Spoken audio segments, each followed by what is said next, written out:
నమస్తే, నేను వంశీ. ఈరోజు చంద్రగ్రహణంపై ప్రత్యేక కార్యక్రమాన్ని చూద్దాం. నేడు ఆకాశంలో అద్భుతం జరగబోతుంది. సంపూర్ణ చంద్రగ్రహణం మంచు బిందువు లాంటి చంద్రుడు నేడు బ్లడ్ మూన్లోకి మారబోతున్నాడు. ఈరోజు రాత్రి ప్రపంచవ్యాప్తంగా సంపూర్ణ చంద్రగ్రహణం కనిపించనుంది. దాదాపు 82 నిమిషాల పాటు ఇది కనిపించనుంది. ఆసియా, ఆస్ట్రేలియాలలో సంపూర్ణ చంద్రగ్రహణం కనిపించనుండగా ఐరోపా, ఆఫ్రికా, న్యూజిలాండ్లో పాక్షిక గ్రహణంగా కనిపించనుంది. రాత్రి 8 గంటల 58 నిమిషాలకు గ్రహణం ప్రారంభం కానుండగా 11 గంటల నుంచి 12 గంటల 22 నిమిషాల మధ్య సంపూర్ణ చంద్రగ్రహణం ఏర్పడనుంది. ఈ చంద్రగ్రహణం సోమవారం తెల్లవారుజామున 2 గంటల 25 నిమిషాలకు వీడనుంది. ఈ చంద్రగ్రహణం ఎన్నో విశిష్టతల సమాహారం. సైంటిఫిక్గా కూడా దీనికి ఎంతో ప్రాధాన్యం ఉంది. ఇది 100 ఏళ్ల తర్వాత ఒకసారి ఏర్పడనుందని ప్రముఖ పండితులు కూడా చెప్తున్నారు. మరి ఇంతటి సంపూర్ణ చంద్రగ్రహణం విశిష్టత ఏంటి, దీంట్లో ఉండే ప్రత్యేకతలు ఏమున్నాయి, దానిపై విశ్లేషించడానికి మనకి ప్రముఖ జ్యోతిష పండితులు, శాస్త్రజ్ఞులు అందుబాటులో ఉన్నారు. ముందుగా ప్రముఖ జ్యోతిషులు నాయకంటి మల్లికార్జున శర్మ గారు ఉన్నారు. నాయకంటి మల్లికార్జున శర్మ గారు, రాజేష్ ఖన్నా గారు, ప్రొఫెసర్ రాజేష్ ఖన్నా గారు ఉన్నారు. రవిశంకర్ శర్మ గారు కూడా మనకు జూమ్ లైవ్లో అందుబాటులో ఉన్నారు. ఇది ముందుగా ప్రొఫెసర్ డాక్టర్ నాయకంటి మల్లికార్జున శర్మ గారు మనతో ఉన్నారు. వారిని అడిగి మరిన్ని విశేషాలు తెలుసుకునే ముందు ఆయన్ని పరిచయం చేసుకుందాం. ఈయన ప్రముఖ జ్యోతిష వాస్తు పండితులు, తెలుగు రాష్ట్రాల్లో సుప్రసిద్ధమైన జ్యోతిష పండితులు. నాయకంటి గారు నమస్కారం అండి. చంద్రగ్రహణం మనకి ఈ రోజున రాత్రిపూట 9 గంటల 56 నిమిషాలకి ప్రారంభమై దాదాపుగా 3 గంటల 50 నిమిషాల వరకు గ్రహణం ఉంటుంది. అయితే సహజంగా ఏమిటంటే రాహుగ్రస్త సంపూర్ణ చంద్రగ్రహణం అంటాం మనం. సహజంగా ఎలా ఉంటుందంటే భూమి తన చుట్టూ తాను తిరుగుతూ సూర్యుడు చుట్టూ తిరుగుతుండి, అలానే చంద్రుడు కూడా భూమి చుట్టూ తిరుగుతూ ఉంటాడు. అలానే చంద్రుడు రోజు కూడా 12 డిగ్రీల పాటు సంచారం చేస్తూ ఉంటాడు. సహజంగా అంటే 12 డిగ్రీల పాటు సంచారం చేస్తూ ఇది 360 డిగ్రీల పాటు 30 రోజుల్లో కంప్లీట్ చేస్తారు. అంటే సూర్యుడు, భూమి, చంద్రుడు ఒకే స్ట్రైట్ లైన్ మీద, ఒకే సరళరేఖ మీద వస్తే చంద్రుడు రాహు దగ్గర కానీ కేతువు దగ్గర కానీ ఉంటే దాన్ని చంద్రగ్రహణం అంటారు. ఇక్కడ ఏమైందంటే ఈసారి వచ్చేటప్పటికల్లా రాహుగ్రస్త సంపూర్ణ చంద్రగ్రహణం అంటాం. రాహుగ్రస్త సంపూర్ణ చంద్రగ్రహణం అంటే ఎలా ఉంటుంది అని అంటే సహజంగా చంద్రుడు నేను ఇందాక చెప్పినట్టుగా రాహుతో కానీ కేతువు దగ్గర కానీ ఉంటే దాన్ని మనం చంద్రగ్రహణంగా భావిస్తాం. అంటే ప్రతి పౌర్ణమికి చంద్రగ్రహణం రావాలని రూల్ లేదు. ఆ చంద్రుడు రాహు దగ్గర కానీ కేతువు దగ్గర కానీ ఉంటే మాత్రమే చంద్రగ్రహణం అవుతుంది. అంటే సూర్యుడు, భూమి, చంద్రుడు అంటే ఒకే సరళ రేఖ మీద వస్తే, ఒకే స్ట్రైట్ లైన్ మీద వస్తే ఆ చంద్రుడు రాహు దగ్గర కానీ కేతువు దగ్గర కానీ ఉంటే దాన్ని మనం సంపూర్ణ చంద్రగ్రహణం అంటాం. అంటే గ్రహణము అని అంటాం. అలాగా ఏదైతే ఈ గ్రహణం అనేది మనకి 7వ తారీఖు రాత్రిపూట 9 గంటల 56 నిమిషాలకి ప్రారంభమై 8వ తారీఖు 3 గంటల 50 నిమిషాల వరకు కూడా ఈ గ్రహణం అనేది ఉంటుంది. అయితే ఈ గ్రహణం రాహుగ్రస్త సంపూర్ణ చంద్రగ్రహణం అంటాం మనం. ఇది కుంభరాశిలో సంచారం చేస్తుంది. ఇక్కడ ఈ గ్రహణం కుంభరాశిలో ఏర్పడుతుంది కాబట్టి కొన్ని రాశుల వాళ్ళకి బాగుండటం, కొన్ని రాశుల వాళ్ళకి బాగలేకపోవటం అనేది ప్రతి సంవత్సరం కూడా మనకి గ్రహణాలనే ఏర్పడుతుంటాయి. ఆ గ్రహణాల్లో కూడా మంచి చెడులు అనేవి చూస్తుంటాం మనం. వాతావరణంలో మార్పులు, కాలంలో మార్పులు, దేశాల్లో విదేశాల్లో మార్పులు జరిగే అవకాశాలు, అలానే భూకంపాలు కానీ, అలానే వర్షాలు ఎక్కువగా పడటం కానీ, ఎండలు ఎక్కువగా రావటం కానీ సహజసిద్ధంగా కూడా ఇవన్నీ కూడా ప్రతి సంవత్సరం కూడా కొన్ని గ్రహణాలు అనేవి ఏర్పడుతుంటాయి. అయితే ఈ గ్రహణానికి ఉన్న ప్రత్యేకత ఏమిటంటే రాహుగ్రస్త సంపూర్ణ చంద్రగ్రహణంలో ఇక్కడ రవి, కేతువులు కూడా సింహరాశిలో సంచారం చేశారు. ఇది 18 సంవత్సరాలకు ఒకసారి రవి, కేతువు యొక్క సంచారం జరిగే అవకాశం అనేది ఒకటి ఉంది. కాబట్టి ఇక్కడ రవికేతువులు, ఇక్కడ వచ్చే కుంభరాశిలో రాహు యొక్క సంచారం వల్ల సంపూర్ణ చంద్రగ్రహణం ఏర్పడింది. అయితే ఈ చంద్రగ్రహణం అనేది కొన్ని రాశులకి నేను ఇందాక చెప్పినట్టుగా బాగుండటం, కొన్ని రాశులకి మిశ్రమైన ఫలితాలు, కొన్ని రాశులకి బాగలేకపోవడం జరుగుతుంది. అయితే దానివల్ల భయపడాల్సిన పని లేదు. ప్రజలందరూ కూడా దానికి కొన్ని పరిహారాలన్నీ చేసుకొని ముందుకు వెళ్ళొచ్చు. అయితే 11 గంటల నుంచి అంటే సంపూర్ణ చంద్రగ్రహణం ఎప్పుడు ఏర్పడుతుందంటే 11 గంటల నుంచి 12 గంటల 22 నిమిషాల వరకు ఏర్పడుతుంటుంది. అది ఈ గ్రహణం కూడా వృషభ లగ్నంలో ప్రారంభం మిథున లగ్నంలో అంతమవుతుంది. కాబట్టి ఈ గ్రహణం యొక్క కలయిక అనేది, ఈ గ్రహణం యొక్క ప్రభావం అనేది ఉంటుంది. దాని గ్రహణానికి సంబంధించిన ఆచరించే విషయాలు కూడా ప్రత్యేకంగా చేసుకొని ముందుకు వెళ్ళొచ్చు, దాని తప్పేమీ లేదు. రవిశంకర్ గారు చెప్పండి. ఈ చంద్రగ్రహణం ప్రత్యేకత ఏంటి? ఇది బ్లడ్ మూన్గా కూడా అభివర్ణిస్తున్నారు, దీనిని మీరు ఎలా చెప్తారు? ఇది రాహుగ్రస్త చంద్రగ్రహణం. ఇది ముఖ్యంగా వచ్చేటప్పటికి మనం గమనించినట్లయితే పౌర్ణమి రోజు వచ్చేటప్పటికి మనకు చంద్రగ్రహణం ఏర్పడుతుంది. అదేవిధంగా వచ్చేటప్పటికి ఆదివారం పూట మనకు సూర్యగ్రహణం ఏర్పడుతూ ఉంటుంది. సూర్యగ్రహణాలు చంద్రగ్రహణాలు అంటే సహజ సిద్ధంగా మనకు నేచర్లో అంటే ప్రకృతిలో ఏర్పడేటువంటి గ్రహణాలుగానే వీటిని అభివర్ణిస్తూ ఉంటారు. కానీ ఈ సంవత్సరంలో వచ్చేటప్పటికి రాహుగ్రస్త సంపూర్ణ చంద్రగ్రహణం అనేది మనకి ఏర్పడింది. రాహుతో కూడుకున్నటువంటి ఈ యొక్క చంద్రగ్రహణానికి వచ్చేటప్పటికి ప్రత్యేకత ఏంటంటే కుంభరాశిలో జన్మరాశిలో జరుగుతున్నది. కుంభరాశి వారికి కొంచెం ఎఫెక్ట్ అనేది ఉంటుంది. అదేవిధంగా ఆర్థికంగా దేశ కాలమాన పరిస్థితులు కొంచెం అతలకుతలంగా ఉన్న సమయంలో ఈ యొక్క చంద్రగ్రహణ ప్రభావం అయితే వచ్చేటప్పటికి అన్ని రాశుల వారి మీద అంత భయపడాల్సినటువంటి అవసరం అయితే ఏం లేదు. ఎందుకంటే ఏ చంద్రగ్రహణం అయినా సరే దాని యొక్క ప్రభావం అనేది 15 రోజుల పాటు ఉంటుంది. అంతే అంటే పూర్ణచంద్రుడు తన యొక్క వృద్ధి దశని 15 రోజుల కాలంలో పూర్తిగా అమావాస్య రోజుకి పూర్తిగా తన యొక్క ప్రభావం అనేది కోల్పోతుంది. మళ్ళీ పూర్ణచంద్రుడిగా అంటే మళ్ళీ అభివృద్ధి దశలోకి అంటే శుక్ల పాడ్యం నుంచి ఎప్పుడైతే అభివృద్ధి దశలోకి వెళ్తాడో రాసుల వారి మీద ఉన్నా సరే కొంచెం రోజులే ఉంటుంది. అది కొన్ని 15 రోజుల కాలం వరకనే ఉంటుంది, అంతకన్నా ఎక్కువేం ఉండదు. ఆ యొక్క సమయంలో వచ్చేటప్పటికి ముఖ్యంగా మన యొక్క పురాణాల్లోనూ అదేవిధంగా వచ్చేటప్పటికి మనకి శాస్త్రాలు ఏం చెప్పబడిందంటే ఈ యొక్క గ్రహణానికి సంబంధించి రేడియేషన్ ఎఫెక్ట్ ఏదైనా సరే మన మీద ఎక్కడైతే కనపడుతూ ఉంటుందో ఆ యొక్క ప్రదేశాల్లో పడుతుందేమో అని చెప్పి ఆ యొక్క ప్రదేశాల్లో మనకేం చెప్పారంటే ఆ యొక్క గ్రహణాన్ని కొన్ని రాసుల వారు చూడొద్దు అని చెప్పారే కానీ ఆ యొక్క గ్రహణానికి దూరంగా ఉండండి అని చెప్పారు. ఎందుకంటే గర్భశిశువుల మీద కానీ లేకుండా ఉంటే ఎవరైతే వృద్ధాప్యంలో ఉన్నటువంటి వారు ఆరోగ్యంగా సరిగా లేనటువంటి వారు కొన్ని జాగ్రత్తలు తీసుకుంటూ ఉండండి అని చెప్పారు. ఇక బ్లడ్ మూన్ కలర్లకు ఎందుకు చేంజ్ అవుతుంది అంటే రిఫ్లెక్షన్, లైట్ రిఫ్లెక్షన్ అనేది. ఎందుకంటే మనకు చంద్రుడు ఎందుకు వికసిస్తాడు అంటే సూర్యుడు యొక్క కాంతి ద్వారానే వికసిస్తూ ఉంటాడు అన్నమాట. ఈ యొక్క రిఫ్లెక్షన్ అనేది ఈసారి ఈ యొక్క రాశి ఈ యొక్క చంద్రుడి మీద పడేటప్పుడు అది రిఫ్లెక్షన్ రెడ్ కలర్గా మనకు కనపడుతూ ఉంటుంది. రెడ్ కలర్గా కన్వర్ట్ అయ్యి కనపడుతూ ఉంటుంది. కాబట్టి బ్లడ్ మూన్ కలర్గా ఎప్పుడు వైట్గా కనపడేటువంటి చంద్రుడు ఈసారి మనకు రెడ్ కలర్గా మారుతూ ఉన్నాడు అనమాట. లైట్ రిఫ్లెక్షన్ అంటే యాక్చువల్గా మనం చూసేటువంటి లైట్ అది రిఫ్లెక్ట్ చేస్తుంది అని చెప్పి దాని అర్థం. ఇదే మన కార్పస్కులర్ థియరీ అని చెప్పి ఇంకా వేరే థియరీస్ కూడా లైట్ థియరీస్ చాలా ఉన్నాయి. ఇది ఈ యొక్క చంద్రగ్రహణానికి వచ్చేటప్పటికి ముఖ్యంగా ఎవరైతే రాహుగ్రస్తంగా జరుగుతుంది కాబట్టి దానాదుల విషయంలో ముఖ్యంగా గర్భిణీ స్త్రీలు, అదేవిధంగా కుంభరాశి వారు, అదేవిధంగా ఈ యొక్క వృశ్చిక రాశి వారు. ఎందుకంటే రవిశంకర్ గారు ఆ డీటెయిల్స్ అన్ని మళ్ళీ మాట్లాడదాము. మనకి associate JNTU associate professor Rajesh Khanna గారు మనకి లైవ్లో అందుబాటులో ఉన్నారు. రాజేష్ ఖన్నా గారు, ఈసారి సంపూర్ణ చంద్రగ్రహణం ప్రత్యేకత ఏంటి? ఇది 100 ఏళ్ళకు ఒకసారి వచ్చింది అంటున్నారు, అందులో నిజముందా? ఈ గ్రహణాన్ని మనం చూడొచ్చా? మీరేమంటారు?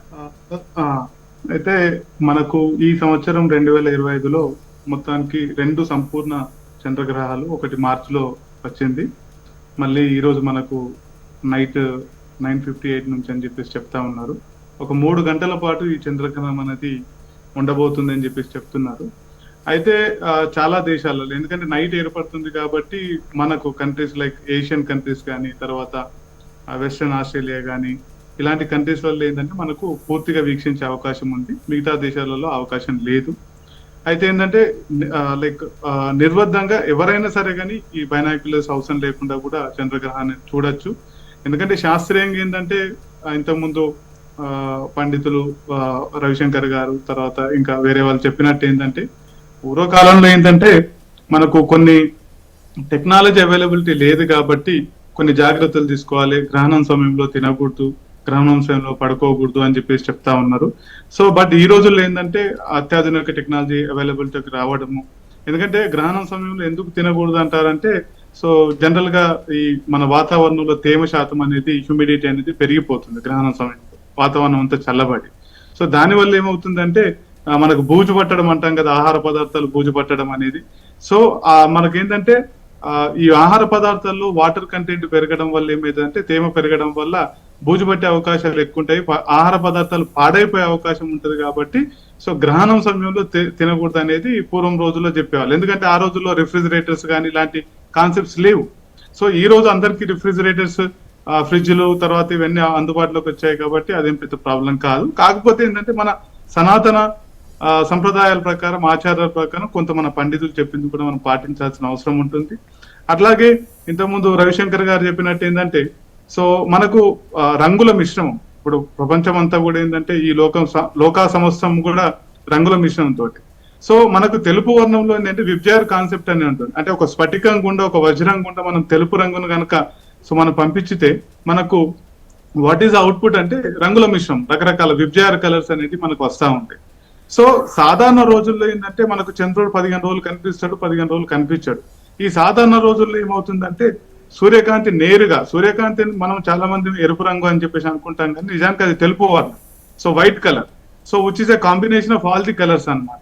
సో నేరుగా చంద్రుడిని సూర్యకాంతి తాకుతుంది. అయితే ఈ మధ్య మనం మన చంద్రుని మీదకి మనం చంద్రయాన్ 2లో కూడా చూసాం. మనం ఏంటంటే చంద్రుని ఉపరితలం మొత్తం కూడా ఏంటంటే ఆ సాయిల్ అనేది బూడిద రంగులో ఉంటుంది. సో ఎప్పుడైతే సూర్యకాంతి నేరుగా చంద్రుని తాకుతుందో సో నార్మల్ రోజుల్లో, గ్రహణం కాని రోజుల్లో సో అది మళ్ళీ రిఫ్లెక్ట్ అవుతుంది. దానివల్లనే చంద్రునికి ఏంటంటే స్వతహాగా ప్రకాశించే అవకాశం లేదు, ఓన్లీ సూర్యకాంతి పడి రిఫ్లెక్ట్ అవడం వల్లనే చంద్రుడు అనేది ప్రకాశిస్తుంటాడు అన్నమాట. ఇక మిగతా రోజుల్లో ఆ విధంగా ఉంటే ఏంటంటే గ్రహణ సమయంలో ఏమైతే అంటే తరంగ దైర్ఘ్యం, వేవ్ లెంత్ అనే కాన్సెప్ట్ మనం అందరం కూడా ఫిజిక్స్ లో చదువుకున్నాం చిన్నప్పటి నుంచి కూడా. సో సూర్యకాంతిలో ఏంటంటే అతి తక్కువ తరంగ దైర్ఘ్యం అంటే వేవ్ లెంత్ ఉన్నది ఏంటంటే నీలం రంగు ఉదాహరణ. అతి ఎక్కువ తరంగ దైర్ఘ్యం వేవ్ లెంత్ ఉన్న రంగులు ఏంటంటే ఈ నారింజ రంగు, ఎరుపు రంగు అన్నమాట. సో సూర్యకాంతి గ్రహణం సమయంలో చంద్రుని మీద పడేటప్పుడు ఏమవుతుందంటే భూమి అడ్డుగా వస్తుంది. సో భూమి చుట్టూ చంద్రుడు తిరుగుతాడు, భూమి సూర్యుని చుట్టూ తిరుగుతుంది. కాబట్టి భూమి కంప్లీట్ గా అడ్డుగా వచ్చినప్పుడు ఏంటంటే మనకు చంద్రగ్రహణం ఏర్పడుతుంది. అప్పుడు ఏమవుతుందంటే ఈ తక్కువ తరంగ దైర్ఘ్యం ఉన్న నీలం రంగు అనేది స్కాటర్ అయిపోయి సో అది చేరదన్నమాట చంద్రుని వరకు. సో ఎక్కువ తరంగ దైర్ఘ్యం ఉన్న ఈ ఎరుపు రంగు కానీ నారింజ రంగు కానీ భూమి సో వాతావరణంలో ఆక్సిజన్ కానీ నైట్రోజన్ కానీ ఇలాంటి వాయువుల మిశ్రమంతో సో ఈ నీలం రంగు చిందరవందర అయిపోతుంది. బట్ ఎరుపు రంగు మాత్రం దాన్ని తట్టుకొని ఎక్కువ తరంగ ధైర్యం ఉండడం వల్ల అది భూమి అట్మాస్ఫియర్ అంచుల నుంచి, వాతావరణ పంచుల నుంచి నేరుగా చంద్రుడిని తాకడం వల్ల ఏమవుతుందంటే సో చంద్రుడు అనేవాడు మనకు సో ఎరుపు రంగులో బ్లడ్ మూన్ గా, సో ఏంటంటే ఈ ఇంగ్లీష్ కంట్రీస్ లో చాలా మంది దీన్ని బ్లడ్ మూన్ గా, చైనా, జపాన్ లాంటి కంట్రీస్ లలో దీన్ని రెడ్ మూన్ గా, కొన్ని కంట్రీస్ లలో వుల్ఫ్ మూన్ అని చెప్పేసి, హంటర్ మూన్ అని చెప్పేసి కూడా ఇలాంటి రకరకాల పేర్లతో పిలుస్తూ ఉంటారు అన్నమాట. సో ఇక్కడ ఏంటంటే జస్ట్ కేవలం ఆ ఎరుపు రంగు. సో నిజంగా వాతావరణంలో ఇప్పుడు మనం గ్లోబల్ వార్మింగ్ ఎఫెక్ట్ కానీ ఆ తర్వాత వాతావరణం కలుషితం అయిపోతుంది కాబట్టి బ్లడ్ మూన్ కి అవకాశాలు ఎక్కువ ఉన్నాయి అనమాట. అంటే ఎక్కువ తరంగ దైర్ఘ్యం ఉన్న రెడ్ అనేది పోవడం వల్ల. ఆ మిగతా రోజుల్లో నిజంగా వాతావరణం కనుక చాలా క్లీన్ గా ఉంటే కనుక చంద్రుడిని మనం చాలా మంచి పింక్ కలర్ లో కానీ నారింజ కలర్ లో కానీ చూసే అవకాశం ఉంటుందన్నమాట. అట్లాగే ఇంకోటి ఏంటంటే మన పండితులు చెప్తా ఉంటారు, ఈ గ్రహణం జరిగే సమయంలో ఏంటంటే నిద్ర పోకూడదు, తపం గాని జపం గాని దైవ చింతన ఉంటే మంచిదని చెప్పి చెప్తా ఉంటారు. అది ఒక రకంగా మంచిదే, ఎందుకంటే ఏంటంటే మనకు నిద్రకు సంబంధించింది సో మెలటోనిన్ అనే ఒక హార్మోన్ ఉంటుంది.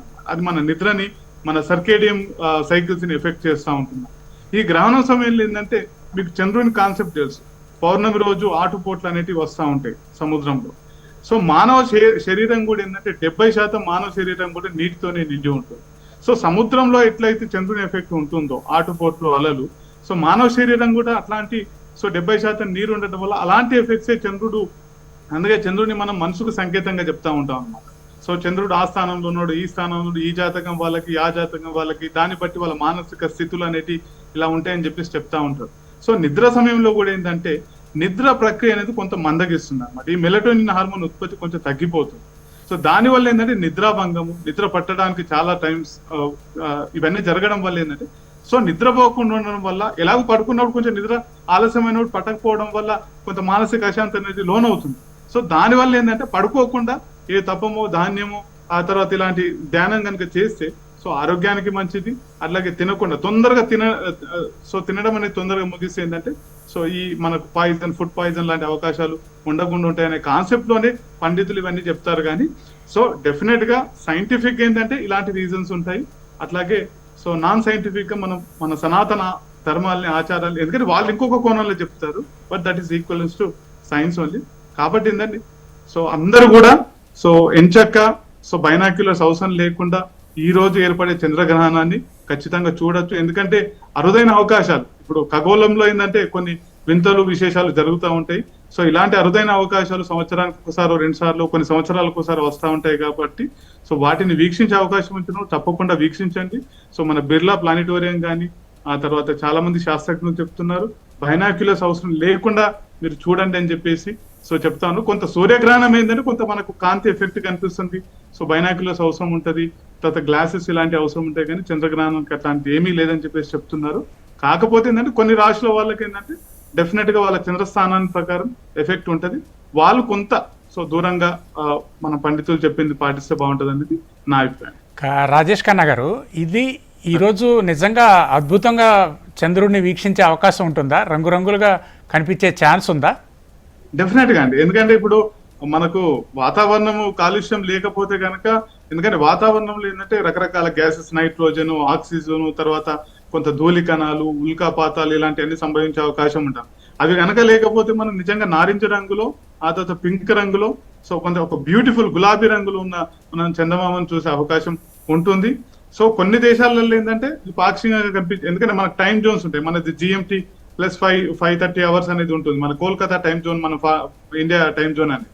సో మనకు ఇక్కడ రాత్రి అవుతుంది కాబట్టి చంద్రుడు జనరల్ గా రాత్రిపూటనే బాగా ప్రకాశవంతంగా ఉంటాడు. కాబట్టి ఈ చంద్రగ్రహణ సమయంలో మన కంట్రీస్, వెస్ట్రన్ ఆస్ట్రేలియా, ఆ తర్వాత ఇంతకుముందు మీరు చెప్పినట్టు కొన్ని కంట్రీస్లలో ఫుల్ గా కనిపిస్తుంది.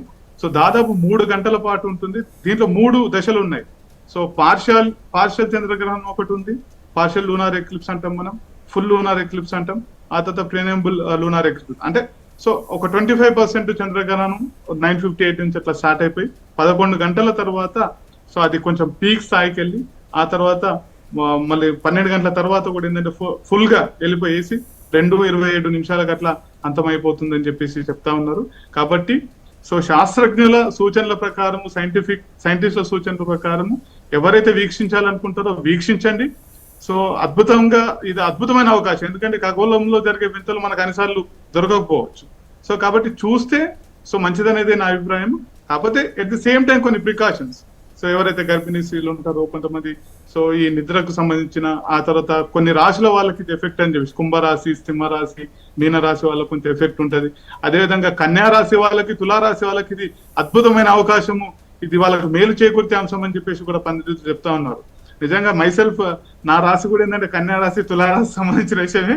మరి చూడాలి ఏ విధంగా నాకు మంచి జరగబోతుంది అనేది చూడాలి. సో ఖచ్చితంగా అందరూ పిల్లలు, పెద్దలు కూడా వీలైన అవకాశం కుదిరితే కనుక మీరు మీ బాల్కనీలోంచి మీ బయటకు వచ్చేసి, టెర్రస్ పైకి వచ్చేసి చంద్రగ్రహణాన్ని వీక్షించండి అని చెప్పేసి నేను చెప్తాను. నాయకంటే మల్లికార్జున శర్మ గారు, సైన్స్ చెప్తుందే శాస్త్రం కూడా చెప్తుంది, జ్యోతిష్యం ఏం చెప్తుందో సైన్స్ అదే చెప్తుంది. చెప్పే విధానంలో మార్పు ఉంది తప్పితే విషయం అయితే అదే. ఇప్పుడు ఆయన చెప్పిన విషయాలన్నీ మనం విన్నాం కదా, సైన్స్కి జ్యోతిష్యానికి అన్వయించుకున్నట్టుగా చెప్తారు. జ్యోతిష్యం కూడా ఒక శాస్త్రం, జ్యోతిష్యం కూడా సైన్సు. ఆల్రెడీ ఫిజిక్స్, కెమిస్ట్రీ మనం ఎలా చూస్తామో, ఒక ఆస్ట్రాలజీ కూడా చాలా ఇంపార్టెంట్ సబ్జెక్ట్ అని చెప్తున్నారు. అంటే అచ్చం ఆయన సైంటిఫిక్ పరంగా కాకుండా సైంటిఫిక్ పరంగా ఆలోచన చేస్తూ ఆస్ట్రాలజీని కూడా క్లబ్ చేస్తూ చెప్పారు. అంటే అన్వయించుకున్నారు. ఎలాగంటే ఒక వేద ప్రమాణాన్ని అన్వయించడం ఒకటి, సైన్స్ కూడా ఇప్పుడు ఫిజిక్స్ అయినా కెమిస్ట్రీ అయినా, అలానే మన ఆస్ట్రానమీ అనేది కూడా, ఆస్ట్రానమీలో ఖగోళ శాస్త్రంలో ఏదైతే ఖగోళంలో గ్రహాలు ఉన్నాయో ఆ గ్రహాల యొక్క ప్రిడిక్షన్ అనేది మన మీద పడుతుందని క్లారిటీ ఇచ్చారు అక్కడ వాళ్ళు. ఎందుకంటే ఆయన కూడా ఏదైతే ఇప్పుడు సైన్స్ కానీ జ్యోతిష్యానికి కానీ అవినాభావ సంబంధం అనేది ఉంది. ఎందుకంటే మనకి గ్రహాల యొక్క కలయిక ఉంటుంది, ప్రతిదీ కూడా మనం గ్రహణం చూసుకుంటాం. మనం గ్రహణం మీదకి వద్దాం. చంద్రగ్రహణం వల్ల ఏ రాశుల మీద ఎలాంటి ప్రభావం పడుతుంది, ముఖ్యంగా నష్టపోయే గ్రహాలు, నష్టపోయే రాశులు ఏమున్నాయి? తప్పకుండా. ఇప్పుడు గ్రహణం విషయానికి మనం వస్తే, పూర్వాభాద్ర నక్షత్రము కుంభరాశిలో గ్రహణం అనేది ఏర్పడుతుంది. రాహుగ్రస్త సంపూర్ణ చంద్రగ్రహణం మన భారతదేశంలో కనపడుతుంది. ఈ గ్రహణంలో ముఖ్యంగా ఎలా క్యాలిక్యులేట్ చేస్తారంటే, ఏ రాశి వారికి బాగుంది, ఏ రాశి వారికి బాగలేదన్నట్టుగా వారు చెప్పారు. కన్యా రాశి నాది అని. కన్యారాశి వాళ్ళకి చాలా అద్భుతంగా ఉంది. ఎందుకంటే కుంభరాశి వాళ్ళకి ఏదైతే కుంభరాశిలో గ్రహణం అనేది ఏర్పడుతుందో మేషరాశి వాళ్ళకు వచ్చేటప్పటికల్లా సహజంగా అది 11వ స్థానం అవుతుంది. అంటే 11వ స్థానం అనేది బాగుంటుంది. అలానే మేషరాశి వాళ్ళకి బాగుంటుంది, అలానే వృషభ రాశి వాళ్ళకి బాగుంటుంది, కన్యారాశి ధనస్సు రాశి వాళ్ళకు కూడా చాలా బాగుంటుంది. అంటే వాళ్ళ రాశి నుంచి 3, 6, 10, 11 స్థానాల్లో ఉన్న రాశుల వాళ్ళందరూ కూడా సుఫలితాన్ని ఇస్తుందని శాస్త్రం చెప్పబడింది. కాబట్టి ముఖ్యంగా మనం మేషరాశిని తీసుకుందాం అనుకోండి. మేషరాశి వాళ్ళకి ఏ విధంగా ఉండబోతుందంటే, మేషరాశి వాళ్ళకి ఏంటంటే లాభస్థానంలో కుంభరాశిలో గ్రహణ సంచారం జరగటం వల్ల వాడికి అన్ని లాభాలు కలిగే అవకాశాలు ఉంటాయి. ఆకస్మికంగా ధనలాభం కలగటం ఒకటి, ఆకస్మికంగా వాహన లాభం కలిగే అవకాశాలు ఉంటాయి. వ్యాపార పరంగా అనుకూలంగా ఉండే అవకాశం ఎక్కువగా ఉంటుంది. మొండి బాకీలు వసూలయ్యే అవకాశాలు ఎక్కువ ఉంటాయి. అంటే ఏదైతే మేషరాశి వాళ్ళకి 11th ప్లేస్లో అంటే 11వ స్థానంలో లాభంలో కుంభరాశిలో గ్రహణ సంచారం వల్ల అనేక లాభాలు కలిగే అవకాశాలు బాగా ఎక్కువ ఉంటాయి. అలానే ఆకస్మికంగా ధనలాభం కలగవచ్చు, వ్యాపార పరంగా లాభం కలుగుతుంది. వృత్తి ఉద్యోగ వ్యాపార రంగాల్లో కూడా విశేషమైన లాభాలు కలిగే అవకాశాలు బాగా ఎక్కువ ఉంటాయి. అంటే సో మేషరాశి వాళ్ళకి అత్యంతంగా లాభం కలిగే రాశుల్లో కూడా మేషరాశి ఒకటి ప్రధానంగా. తర్వాత వృషభ రాశి వచ్చేటప్పటికల్లా ఇక్కడ వృత్తి స్థానం అయింది, అంటే దశమ స్థానం అయింది. దశమ స్థానం వల్ల ఎలా ఉంటుంది వృషభ రాశి వాళ్ళకి, ఈ దశమ స్థానం వృత్తిపరంగా అనుకూలంగా ఉండటం, మంచి రాజయోగాలు కలిగే అవకాశాలు అనుకుంటాయి. వృత్తిలో కొన్ని మార్పులు జరిగే అవకాశాలు ఎక్కువ ఉంటాయి. ఉద్యోగ లాభం, అలానే రాజకీయ నాయకులు కూడా చాలా అద్భుతంగా ఉండే అవకాశాలు ఎక్కువగా ఉంటాయి. అంటే ఉద్యోగంలో నూతన మార్పులు జరిగే అవకాశాలు ఉంటాయి. కొత్త ఉద్యోగాలకు వెళ్ళే అవకాశాలు ఉంటాయి. అలానే ఉద్యోగం చేస్తున్న ఎవరైతే వ్యక్తుల్లో వాళ్ళకి ప్రమోషన్లు వచ్చే అవకాశాలు కూడా బాగా ఎక్కువ ఉంటాయి. అంటే వృత్తి స్థానంలో ఏదైతే వృషభ రాశి వాళ్ళకి దశమ స్థానంలో కుంభరాశిలో గ్రహణం ఏర్పడింది అని అంటే చాలా యోగం కలిగే అవకాశాలు ఎక్కువగా ఉంటాయని అర్థం. అంటే మంచి యోగాన్ని ఇచ్చే అవకాశం. ఎలాంటి యోగాన్ని ఇచ్చే అవకాశం?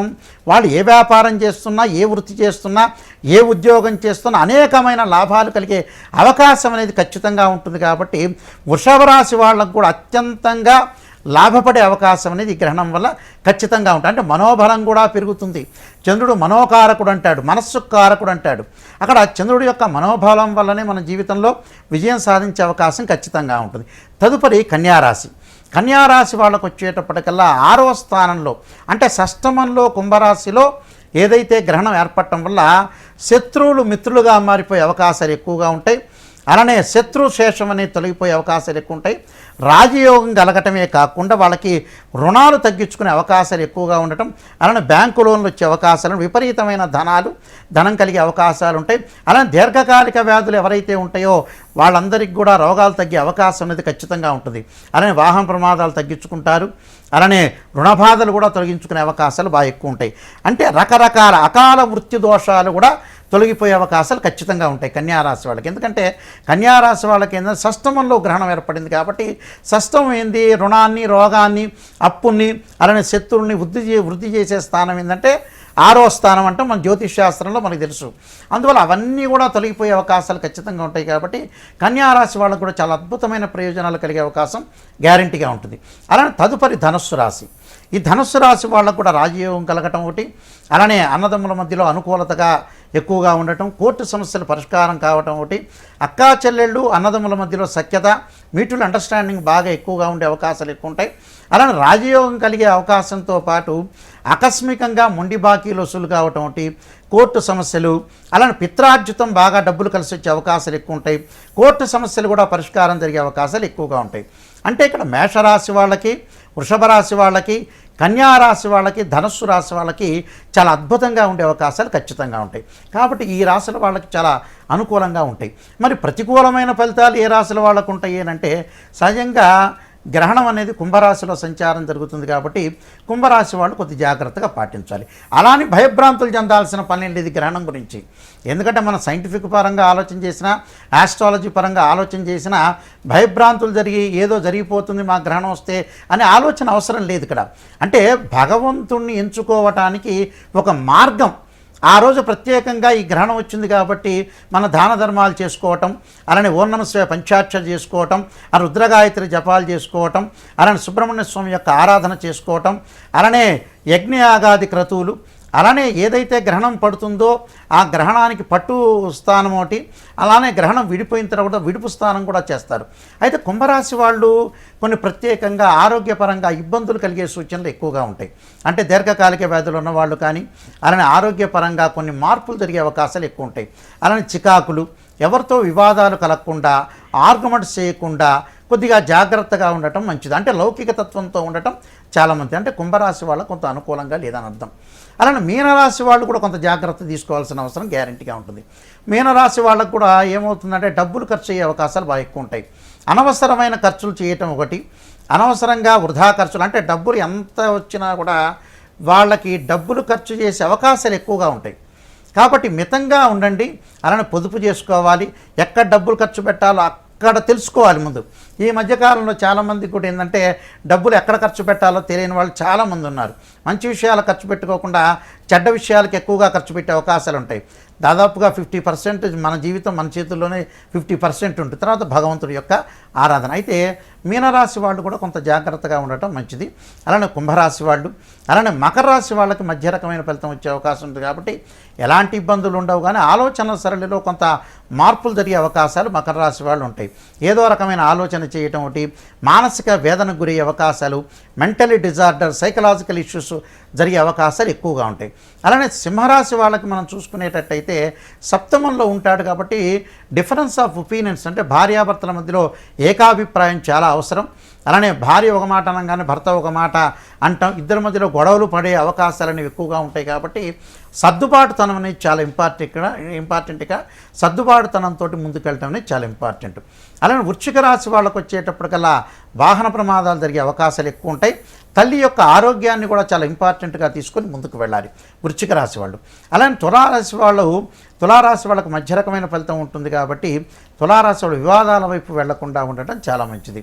అలానే మిథున రాశి వాళ్ళకు వచ్చేటప్పటికల్లా వాళ్ళకు ముఖ్యంగా మిథున రాశి వాళ్ళకు వచ్చేటప్పటికల్లా భాగ్యస్థానంలో ఏర్పడటం వల్ల డబ్బుని కొంత పాటించాలి, పొదుపు పాటించాలి. వివాదాలు కానీ ఆర్గ్యుమెంట్స్ లేకుండా ఎవరితోనో మాట్లాడేటప్పుడు కానీ ప్రయాణాలు చేసేటప్పుడు కానీ కొద్దిగా చాలా జాగ్రత్తగా ఓవర్ స్పీడ్గా వెళ్లకుండా ఉండటం మంచిది. ముఖ్యంగా కర్కాటక రాశి వాళ్ళు మటుకు ఆరోగ్య రీత్యా మటుకు చాలా జాగ్రత్తగా ఉండాలి. ఎందుకంటే కర్కాటక రాశి వాళ్ళకు వచ్చేటప్పటికల్లా ఈ గ్రహణ ప్రభావం అనేది కొంత ఎక్కువగా ఉంటుంది. కాబట్టి వాళ్ళు భయాందోళన చెందాల్సిన పని ఏమీ లేదు. భయాందోళన చెప్పమని కూడా మాలాంటి వాళ్ళు ఎవరు చెప్పరు. కానీ దాని ప్రికాషన్స్, ఎందుకంటే ఒకటి జరుగుతుంది అని అన్నప్పుడు మనం చాలా జాగ్రత్తగా ప్రికాషన్స్ తీసుకోవాలి. అంటే ఆరోగ్యపరంగా ఉండే విషయాల్లో కొంత జాగ్రత్త తీసుకోవాలి. ఎవరితో కూడా ఆర్గ్యుమెంట్స్ చేయకుండా, వివాదాల వైపు వెళ్లకుండా, భార్యాభర్తల మధ్యలో కానీ, తండ్రి కొడుకుల యొక్క సమస్యలు కానీ, అలానే తల్లి కూతుళ్ళ యొక్క సమస్యలు కానీ, అంటే ఫ్యామిలీ పరంగా ఉండే ఏదైతే సమస్యలు ఉంటాయో అలాంటి సమస్యలు రాకుండా చూసుకోవడం అనేది కర్కాటక రాశి వాళ్ళు చూసుకోవాలి. అలానే పనులలో కొంత ఆలస్యం జరిగే అవకాశాలు బాగా ఎక్కువగా ఉంటాయి. అలానే ఆలస్యంతో పాటు వీళ్ళకి ఆరోగ్యరీత్యా కూడా కొంత ప్రభావం జరిగే అవకాశం ఉంటుంది. కాబట్టి ఆరోగ్యాన్ని కాపాడుకోవాలి. ఆరోగ్యం మహాభాగ్యం, హెల్త్ ఈజ్ గ్రేట్ లక్ అన్నారు. కాబట్టి కర్కాటక రాశి వాళ్ళు కూడా కొంత జాగ్రత్తగా ఉండాలి. అలానే తులారాశి వాళ్ళకు వచ్చేటప్పటికల్లా కొద్దిగా వాళ్ళకి కొంత మానసికంగా కొంత సంఘర్షణ పడే అవకాశాలు ఎక్కువ ఉంటాయి. స్థానచలనం జరిగే అవకాశాలు ఎక్కువ ఉంటాయి. స్థానం మార్పులు కూడా జరిగే అవకాశాలు ఎక్కువగా ఉంటాయి. కాబట్టి వివిధ రాశుల వాళ్ళందరూ కూడా కొంత జాగ్రత్తగా, అంటే మాకు మధ్య రకంగా ఉన్న రాశులు కొన్ని ఉన్నాయి. అలానే మిశ్రమైన ఫలితం, మధ్య రకం అంటే మిశ్రమైన ఫలితాల్లో ఉన్న రాశులు ఉన్నాయి. శుభాలు కలిగే రాశులు ఉన్నాయి, అశుభాలు కలిగే రాశులు కూడా ఉన్నాయి. అయినా సరే అశుభాలు కలిగే రాశులు వాళ్ళు ఉన్నా నిరుత్సాహంతో నిస్పృహతో ఉండాల్సిన పని లేదు. ఎప్పుడు కూడా ఒక చెడు జరిగింది అంటే ఒక అనుభవం, ఒక ఎక్స్పీరియన్స్ని మనం గెయిన్ చేసినట్టు అర్థం.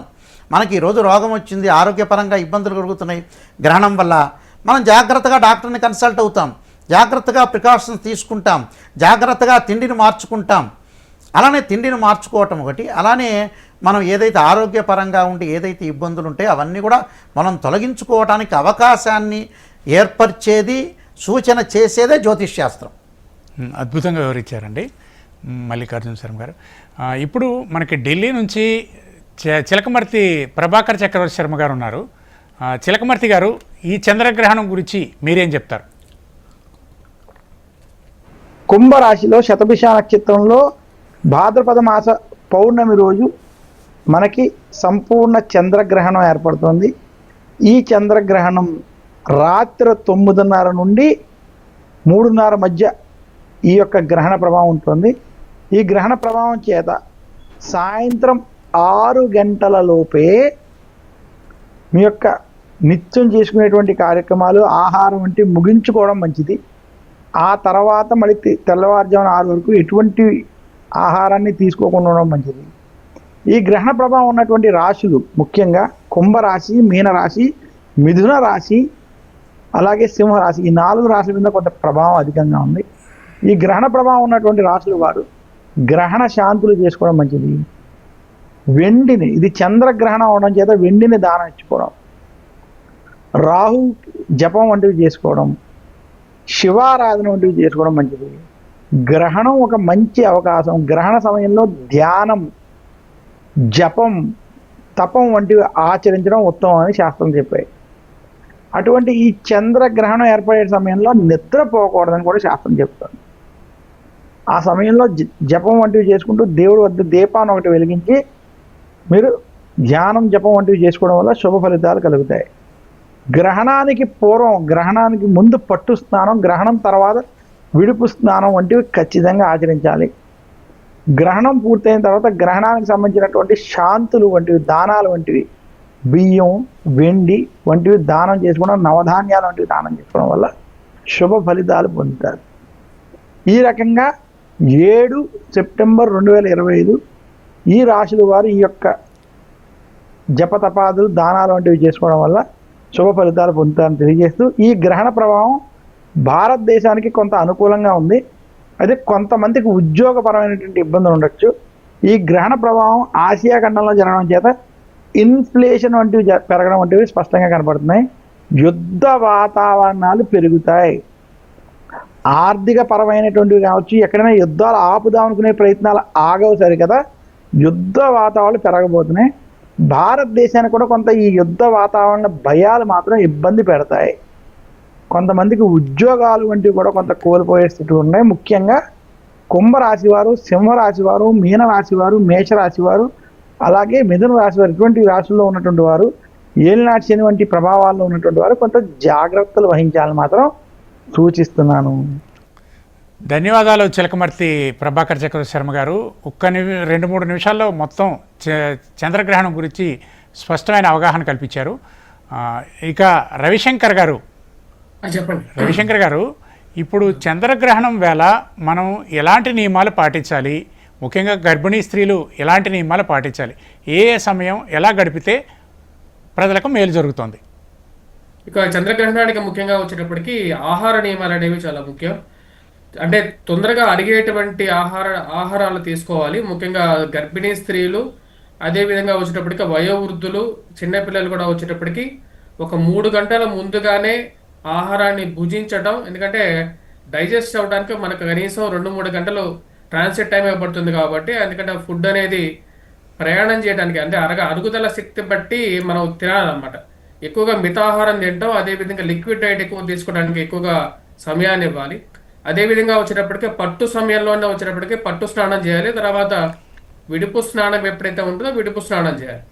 ఆహార పదార్థాలు ఏవైతే ఉన్నాయో అంటే నీటి, మంచినీరు యొక్క ఇంట్లో ఉన్నటువంటి ఆ యొక్క ప్రదేశాల మీద మనకు తులసి, అదేవిధంగా అశోక చెట్లు ఆకులు కానీ, మరియు అదేవిధంగా వచ్చేటప్పటికి దర్భలు కానీ ఈ యొక్క పాత్రల మీద ఉంచుకొని పట్టు సమయం ముందే పెట్టుకోవాలి. దాని తర్వాత ఎప్పుడైతే గ్రహణ సమయం జరుగుతుంటుందో ఆ యొక్క సమయంలో దేవతార్చన చేయాలి. దేవతార్చన చేయడం, అదేవిధంగా జపం చేసుకోవాలి. ఎందుకంటే గ్రహణ సమయంలో మనం చేసేటువంటి ఒకసారి జపం చేసినా సరే 1,00,000 సార్లు ఫలితాన్ని ఇస్తుందని చెప్పి శాస్త్రం చెప్తుంది. అంటే ఎంత ప్రతిఫలమో చూడండి. అంటే గ్రహణంలో మనకు భగవంతుడి యొక్క ఆరాధనలో నిమగ్నమై ఉండేటైతే మన మనస్సు కూడా వచ్చేటప్పటికీ తదేకంగా వచ్చేటప్పటికీ భగవంతుడితో లీనమైపోయి ఉంటుంది.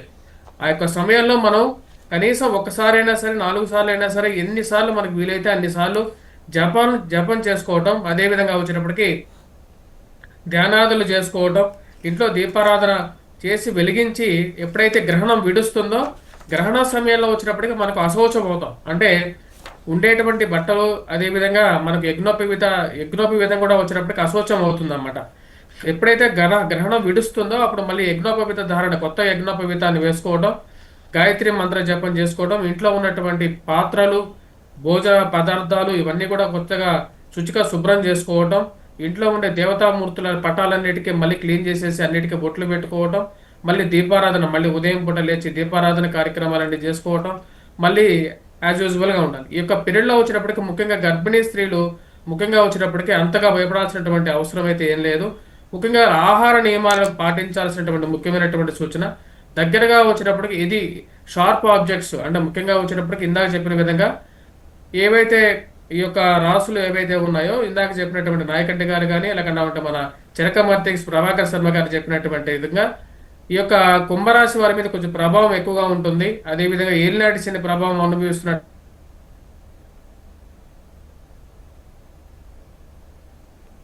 చిరకం సింహరాశి వారు, అదేవిధంగా అష్టమాల్లో రాహుగ్రహ సంచారం జరుగుతుంది కాబట్టి ఈ యొక్క కర్కాటక రాశి వారు, ఈ యొక్క రాశుల వారి మీద కొంచెం ప్రభావం ఎక్కువగా ఉంటుంది. అర్ధాష్టమ స్థితిలో రాహు ఉన్నాడు కాబట్టి రాహుబాత్ శనిబాత్ అంటారన్నమాట. అంటే రాహువు శని లాంటి ప్రభావాన్ని ఇస్తారని చెప్పి శాస్త్రం చెప్తుంది. అర్ధాష్టమ స్థితిలో మనకు ఈ యొక్క వృశ్చిక రాశి వారికి రాహుగ్రహ సంచారం జరుగుతున్నది. దాని యొక్క ప్రభావం కూడా వచ్చినప్పటికీ కొంచెం ఎఫెక్ట్ అనేది ఉంటుంది. కానీ ఈ యొక్క ప్రభావం అనేది మరీ ఎక్కువగా ఉంటుందని చెప్పి భయాందోళన పడాల్సినటువంటి అవసరం అయితే లేదు. ఎందుకంటే చంద్రుడు పూర్ణచంద్రుడు మనకు ఎప్పుడైనా సరే చంద్రగ్రహణం పూర్ణచంద్రుడు అంటే పూర్ణిమ రోజే జరుగుతుంది.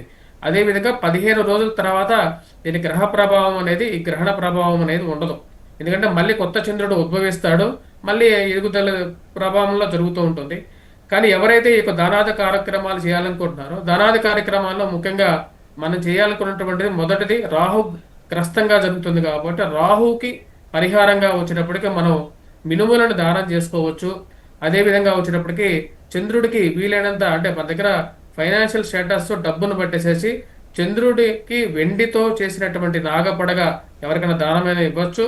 లేనటువంటి వారు బియ్యాన్ని ఎంతో కొంత బియ్యాన్ని కానీ లేకపోతే పాలని కానీ ఆ శివాభిషేకాన్ని అంటే శివలింగానికి పాలతో అభిషేకం చేసినా సరే ఆ యొక్క ప్రభావం అనేది తగ్గిపోతుంది. పెరుగు అదేవిధంగా పంచామృతంతో చేసినటువంటి అభిషేకం కూడా శివుడికి ఈ యొక్క గ్రహణ ప్రభావం అనేది తగ్గిస్తుందని చెప్పి శాస్త్రం చెప్తుంది అన్నమాట. అదేవిధంగా వచ్చినప్పటికీ ఈ యొక్క గ్రహణ సమయంలో వచ్చినప్పటికీ ముఖ్యంగా నిద్రావస్థలో ఉండాల్సినటువంటి నిద్రావస్థలో చిన్నపిల్లలు అయితే నిద్రపోతూ ఉంటారు, వారిని మనం ఏం చేయలేం. కానీ పెద్దలు వీలైతే మటుకు మంత్రజపం చేసుకోవటం, గాయత్రి మంత్రజపం చేసుకోవటం కానీ లేకుంటే రాహుగ్రహ మంత్రజపం చేసుకోవటం కానీ దుర్గాదేవి రాహుగ్రహానికి అధిష్టాన దేవత కాబట్టి అమ్మవారిని పూజించినట్లయితే వైవాహిక జీవితంలో ఉన్నటువంటి కష్టాలు అదేవిధంగా వచ్చినప్పటికీ రాహు మనసుని ఎక్కువగా ప్రభావితం చేస్తూ ఉంటాడు. చంద్రుడు కూడా మనస్సో జాతహ అంటారు, చంద్ర మనస్సో జాతహ అంటారు. కాబట్టి చంద్రుడు కూడా మనస్సుకి ప్రభావితం చేసేటువంటి గ్రహం కాబట్టి ఈ యొక్క గ్రహాలకి ప్రభావం మానసికంగా మన మీద పడకుండా ఉండటానికి ఈ యొక్క నియమాలు పాటిస్తే సరిపోతుంది. ధన్యవాదాలు రవికృష్ణ శర్మ గారు. మల్లికార్జున శర్మ గారు, ఇప్పుడు మా చంద్రగ్రహణం ఇవాళ రాత్రితో ముగుస్తుంది, రాత్రి ప్రారంభమవుతుంది.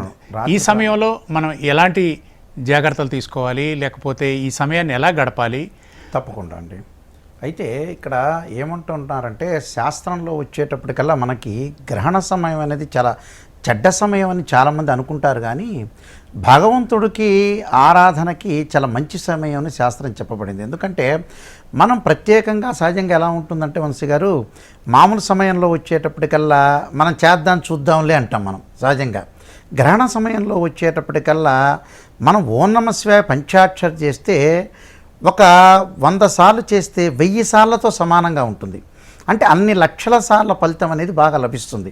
కాబట్టి ఖచ్చితంగా ఎవరైనా సరే గ్రహణ సమయాన్ని సద్వినియోగం చేసుకొని ఆ సమయంలో గ్రహణం పట్టే సమయం అనేది ఉంటుంది. మనకు 9:56 పూర్వాభాద్ర నక్షత్రం కుంభరాశిలో గ్రహణం ఉండటం వల్ల ఆ గ్రహణ సమయంలో భగవంతుడి యొక్క ఆరాధన ఒకటి, అలానే ఓం నమః శివాయ పంచాక్షరి ఒకటి, తత్పురుషా విద్యే మహాదేవాయ ధీమహే తన్నో రుద్ర ప్రచోదయాత్ అనే మంత్రాన్ని, చక్కగా రుద్రగాయత్రి మంత్రాన్ని, రాహుకు అధిష్టాన దేవత అయిన దుర్గాదేవిని, అలానే ఇక్కడ ఏదైతే ఈ రాహువే కాకుండా మనం ఏదైతే పారాయణం చేయదలుచుకున్నామో ఆ పారాయణాలు చేసుకోవచ్చు చక్కగా.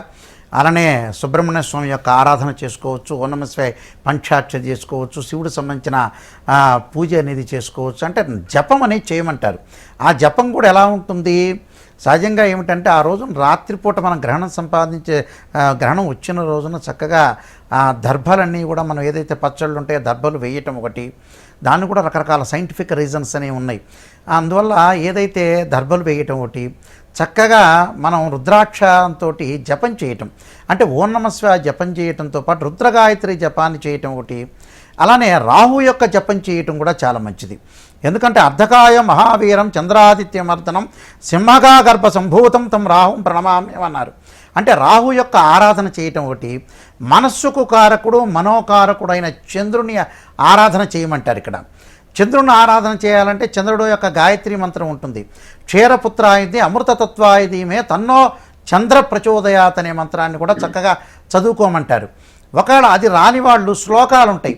అంటే దదీశంక తుషారాభం క్షీరోధారణవ సంభవం నమామి శశిరం సోమం శంభుర్మకటభూషణం అనే మంత్రాన్ని కూడా చక్కగా చదువుకోవచ్చు. అంటే చంద్రుడి యొక్క ఆరాధన చేయాలి, అలానే రాహు యొక్క ఆరాధన చేయాలి, పరమేశ్వరుడు యొక్క ఆరాధన కూడా చేయటం మంచిది.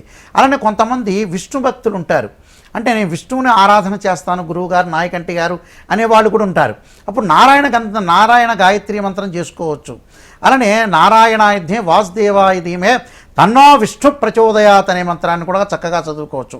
అంటే ఎవరికైతే ఇష్టదైవం అనేది ఉంటుందో, కులదేవత ఉంటారో, కుల దైవం ఉంటారో వాళ్ళని కూడా ఆరాధన చేయటంలో తప్పు లేదు. అంటే నిద్రపోకుండా ఆ గ్రహణ సమయంలో మనం ఏదైతే 9:56 నుంచి రమారమి 3:50 వరకు కూడా మనం గ్రహణ జపం అంటే భగవంతుడి యొక్క ఆరాధన చేయటం వల్ల పట్టు స్థానం ఒకటి ఉంటుంది. మనం స్నానం చేస్తాం, స్నానం చేసి చక్కగా ఆ తల మీద స్నానం చేసిన తర్వాత చక్కగా జపాన్ని ప్రారంభం చేయాలి.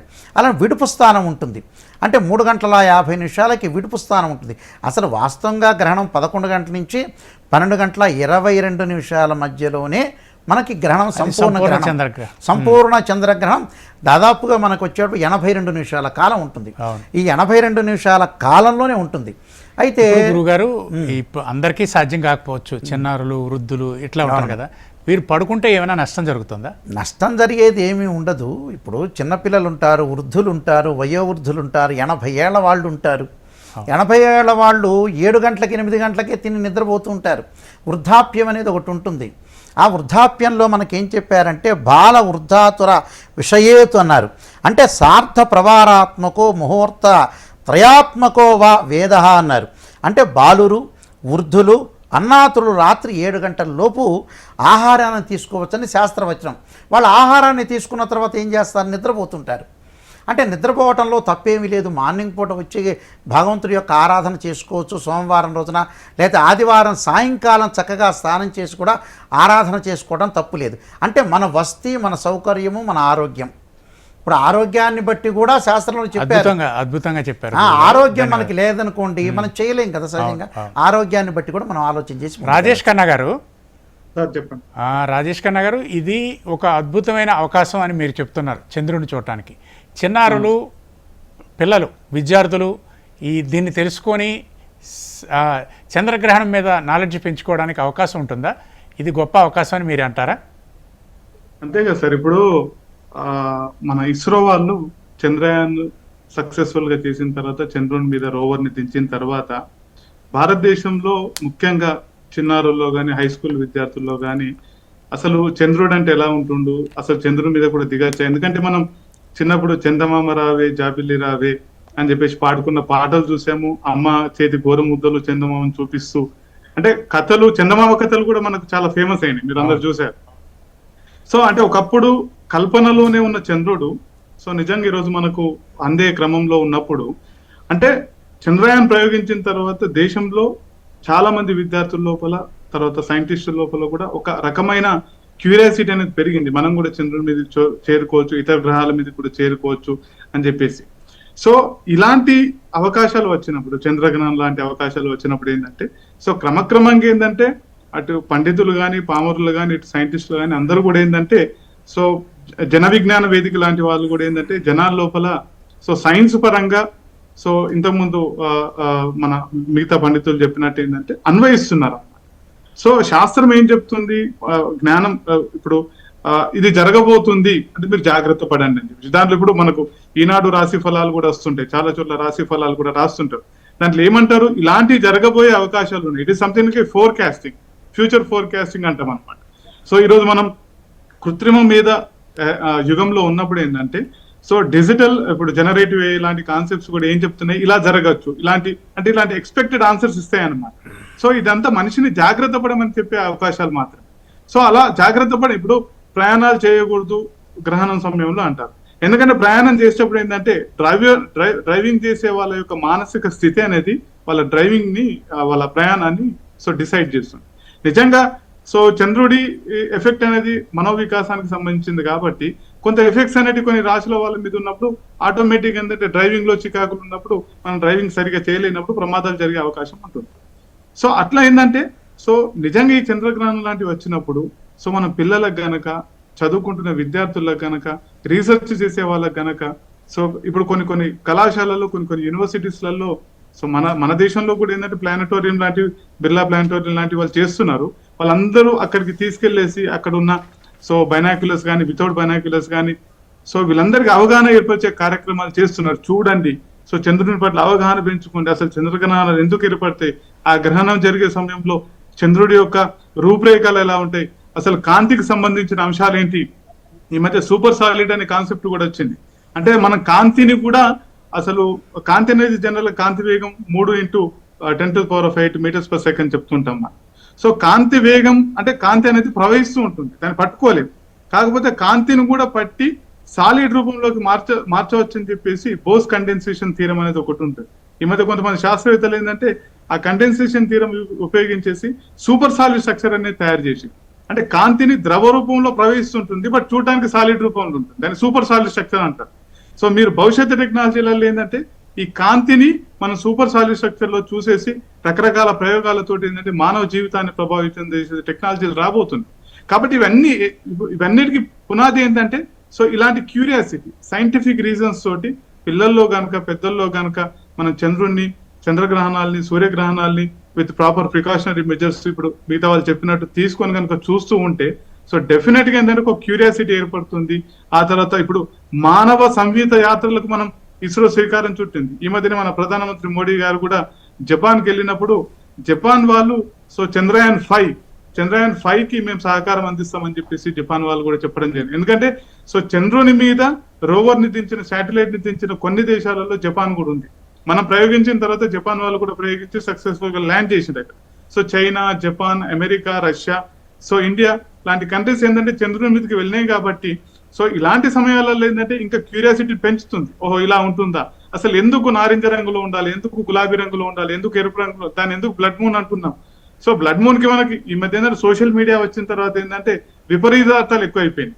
సో బ్లడ్ మూన్ అంటే రక్త చందమామ అని చెప్పేసి రక్తాన్ని చిందిస్తుందని, ఇట్స్ ఓన్లీ కలర్.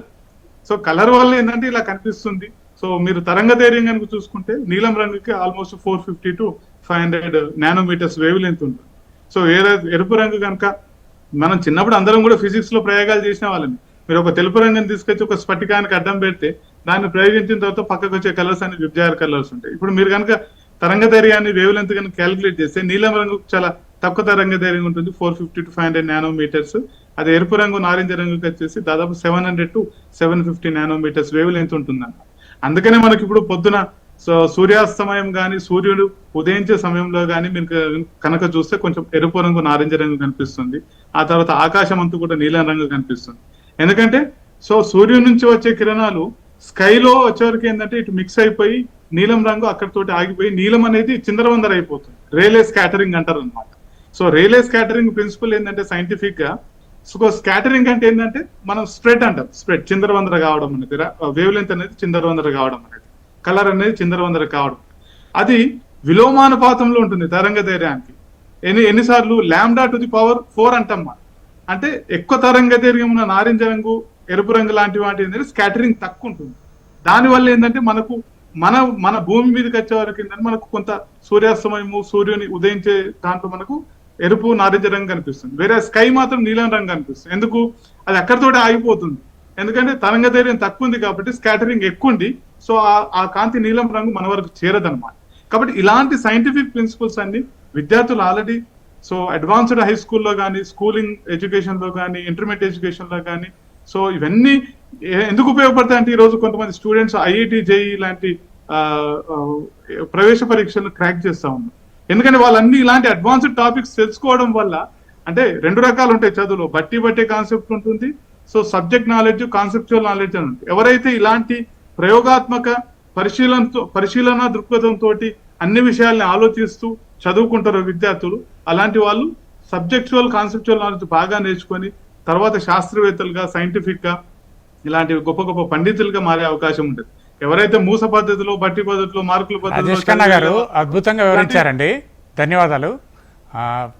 మరిన్ని విషయాలు చర్చించే ముందు ఒకసారి రవికృష్ణ శర్మ గారి దగ్గరికి వెళ్దాం. రవికృష్ణ శర్మ గారు, చంద్రగ్రహణం ఈ రోజు రాత్రి ముగుస్తుంది.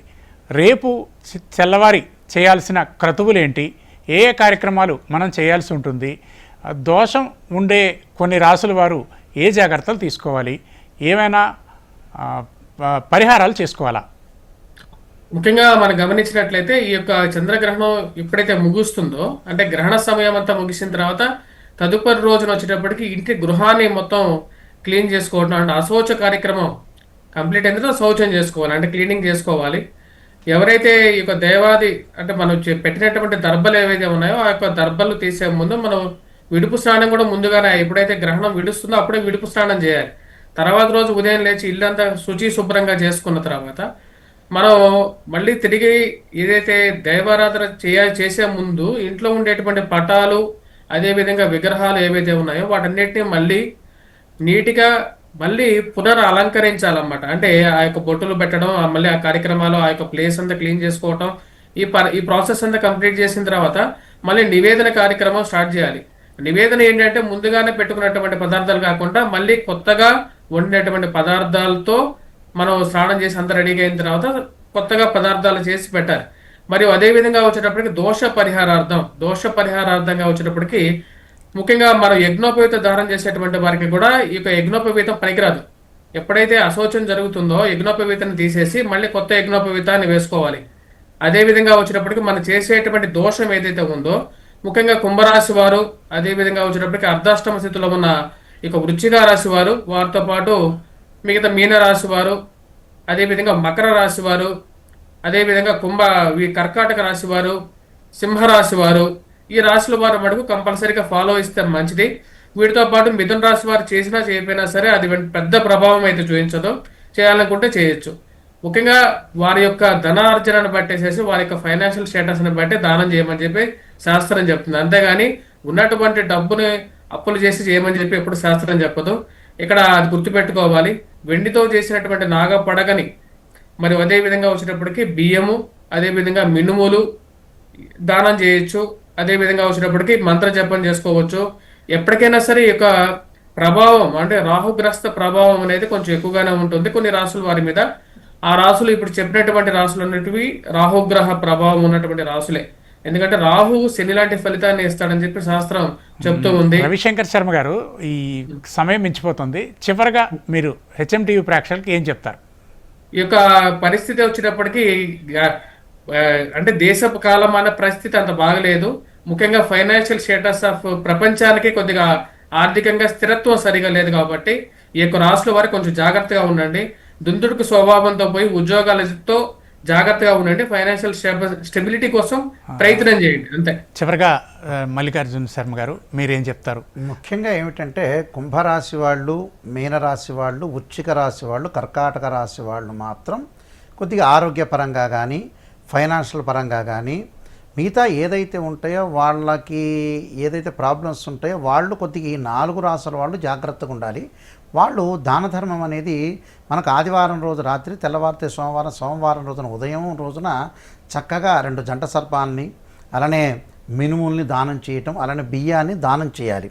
అంటే ఏదైతే పాత్ర తీసుకోవాలి, పాత్ర అంటే ఏంటంటే వాళ్ళ శక్తి కొలది రాగి పాత్ర తీసుకోవచ్చు. రాగి పాత్రలో కూడా సంకల్పపూర్వకంగా అంటే జన్మ నక్షత్ర వశాత్, జన్మరాశి వశాత్, నామరాశి వశాత్, నామాంశ వశాత్, గోచార వశాత్, గ్రహణ దోష పీడ పరిహారార్థం అనుకొని మంత్రం చెప్పుకుంటూ స్వయంగా బ్రాహ్మడికి దానం చేయడం చాలా మంచిది.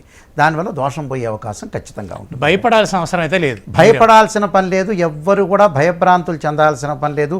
గ్రహణము అని అందరూ కూడా చాలామంది భయపడుతుంటారు. చక్కగా వీక్షించండి, భయపడాల్సిన పని లేదు. ఏదన్నా భగవంతుడి యొక్క ధ్యానం చేసుకోండి. ఉదయం పూట సోమవారం రోజున దాన ధర్మం అనేది చేసుకోవటం వల్ల సంకల్పపూర్వకంగా దానం చేయాలి బ్రాహ్మణోత్తముడికి. అలా చేయటం వల్ల కూడా వాళ్ళకంతా కూడా మంచి అనుకూలంగా జరిగే రాజేష్ ఖన్నా గారు, చివరిగా మీరేం చెప్తారు గ్రహణం గురించి? సార్ ఎందుకంటే ఈరోజు కేంద్ర రాష్ట్ర ప్రభుత్వాలు కూడా ఏంటంటే ప్రతి యూనివర్సిటీలో ప్రతి స్కూళ్ళల్లో కూడా ఇలాంటి ప్లానటోరియాలు కానీ, తర్వాత అబ్జర్వేటరీస్ కానీ, సైంటిఫిక్ అబ్జర్వేటరీస్ కానీ ఏర్పాటు చేయాల్సిన అవసరం ఉంది.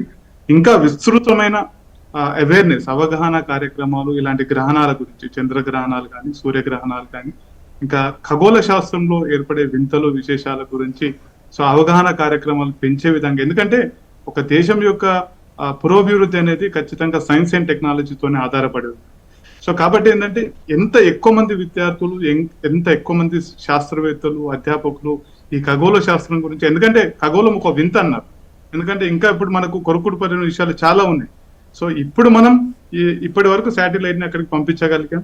రేపు రాబోయే ఈ మధ్య మన శుభం శుక్లా కూడా వెళ్ళేసి వచ్చారు స్పేస్ స్టేషన్ లోకి.